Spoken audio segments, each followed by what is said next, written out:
KTR quash petition పై ఇవాళ హైకోర్టులో తీర్పు వెలువడబోతుంది. ఉదయం 10:30కు తీర్పు వెల్లడించబోతుంది హైకోర్టు.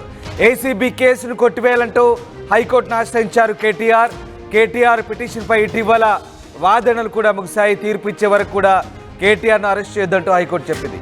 ఇవాల్టి ఈడీ విచారణ కూడా రాలేనంటూ కేటీఆర్ ఈడీకి ఈమెయిల్ ద్వారా సమాచారం అందించారు. విచారణ కోసం మరో తేదీ ప్రకటిస్తామంటూ ఈడీ కూడా రిప్లై ఇచ్చింది. కేటీఆర్కు మరోసారి ఏసీబీ నోటీసులు ఇచ్చింది. ఈ నెల 9న విచారణకు రావాలంటూ ఆదేశించింది. ఈ నేపథ్యంలో ఇవాళ హైకోర్టు తుది తీర్పు ఇవ్వబోతుంది. కేటీఆర్ క్వాష్ పిటిషన్ సంబంధించి తనపై ఏసీబీ వేసిన కేసును కొట్టివేయాలి, ఏసీబీ కేసు అక్రమంటూ కేటీఆర్ హైకోర్టును ఆశ్రయించిన సంగతి తెలిసిందే. దీనిపై హైకోర్టు తీర్పును రిజర్వ్ చేసింది. ఇవాళ ఉదయం 10:30కు తీర్పు వెల్లడించబోతుంది హైకోర్టు.